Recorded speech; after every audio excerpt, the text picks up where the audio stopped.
ತಲೆನೋವನ್ನು ಕಡಿಮೆ ಮಾಡೋದ್ರಲ್ಲಿ ಆಹಾರದ ಪಾತ್ರ.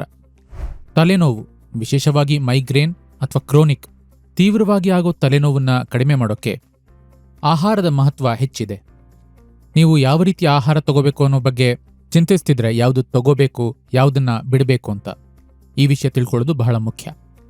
ಇವತ್ತು ನಾವು ಈ ವಿಷಯವನ್ನೇ ನೋಡೋಣ. ತಲೆನೋವಿದ್ದಾಗ ಆಹಾರದ ಸಂತುಲನೆ ಹೇಗೆ ಮಾಡಬೇಕು, ಯಾವ ಪದಾರ್ಥಗಳನ್ನು ತಿನ್ನಬಾರ್ದು, ಟ್ರಿಗರ್ ಫುಡ್ಸ್, ನಿಮಗೆ ತಲೆನೋವನ್ನ ಕೊಡುವಂತಹ ಆಹಾರಗಳು ಯಾವುವು ನೋಡೋಣ. ಇವುಗಳನ್ನ ಟ್ರಿಗರ್ಸ್ ಅಂತ ಕರಿತೀವಿ.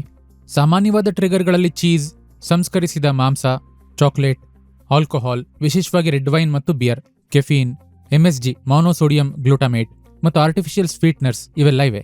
ಸಂಸ್ಕರಿಸಿದ ಆಹಾರ ಮತ್ತು ಶೇಖರಿಸಿಟ್ಟ ಆಹಾರವನ್ನ ಕಡಿಮೆ ತಗೊಳ್ಳಿ, ಯಾಕೆಂದ್ರೆ ಇದರಲ್ಲಿ ತುಂಬಾ ಆಡಿಟಿವ್ಸ್ ಮತ್ತು ಪ್ರಿಸರ್ವೇಟಿವ್ಸ್ ಇರುತ್ತವೆ. ಇದರಿಂದ ತಲೆನೋವು ಬರಬಹುದು.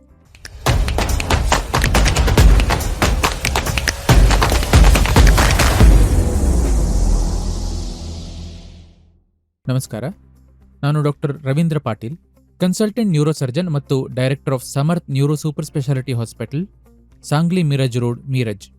ಸಮರ್ಥ್ ಹಾಸ್ಪಿಟಲ್ ಸಾಂಗ್ಲಿ ಮೀರಜ್ ಪ್ರದೇಶದಲ್ಲಿ ಮೊದಲ 100 ಬೆಡ್ ಇರುವ ಸೂಪರ್ ಸ್ಪೆಷಾಲಿಟಿ ಹಾಸ್ಪಿಟಲ್.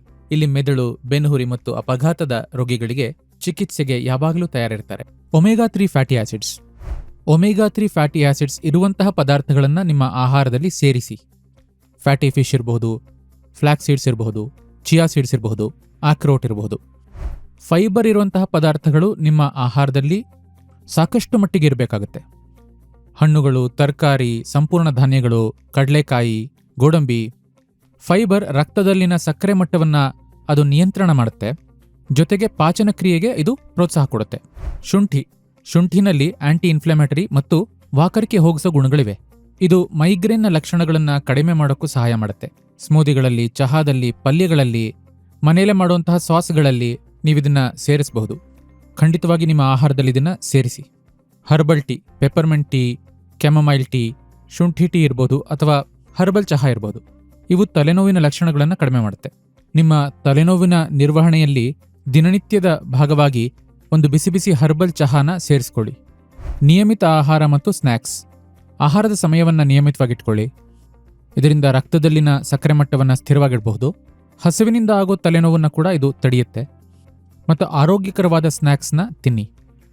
ತಾಜಾ ಹಣ್ಣುಗಳು, ಬೀಜಗಳು, ಮೊಸರು ಮತ್ತು ಸಂಪೂರ್ಣ ಧಾನ್ಯಗಳು ಇವೆಲ್ಲ ಹೆಚ್ಚು ಪೋಷಕಾಂಶ ಇರುವಂತಹ ಸ್ನ್ಯಾಕ್ಸ್. ಪ್ರತಿನಿತ್ಯ ಊಟದ ಒಂದು ಡೈರಿ ಇಡಿ. ಫುಡ್ ಡೈರಿನಲ್ಲಿ ನಿಮ್ಮ ಆಹಾರ ಮತ್ತು ಸಂಬಂಧಿತ ತಲೆನೋವಿನ ಬಗ್ಗೆ ಬರೆದಿಟ್ಕೋಬಹುದು. ಇದರಿಂದ ವಿಶಿಷ್ಟವಾದ ಟ್ರಿಗರ್ ಪದಾರ್ಥ ಮತ್ತು ನಿಮ್ಮ ತಲೆನೋವಿಗೆ ಕಾರಣ ಇದನ್ನ ಕಂಡುಹಿಡಿಯಬಹುದು. ಇದು ತಲೆನೋವಿನ ನಿವಾರಣೆಗೆ ಸಹಾಯವಾಗುತ್ತೆ ಮತ್ತು ನಿಮಗೆ ಆಹಾರ ಹೇಗಿರಬೇಕು ಅಂತ ಸಂಯೋಜನೆ ಮಾಡೋಕ್ಕೆ ಇದು ಸಹಾಯ ಮಾಡುತ್ತೆ. ಫುಡ್ ಡೈರಿನಲ್ಲಿ ನೀವು ಆಹಾರ ಸೇವನೆ ಮಾಡುವ ಸಮಯವನ್ನು ಕೂಡ ನೀವು ನಮೂದಿಸಬೇಕಾಗತ್ತೆ. ಇದರಿಂದ ಅವೇಳೆಯಲ್ಲಿ ತಿನ್ನೋದನ್ನ ತಪ್ಪಿಸಬಹುದು.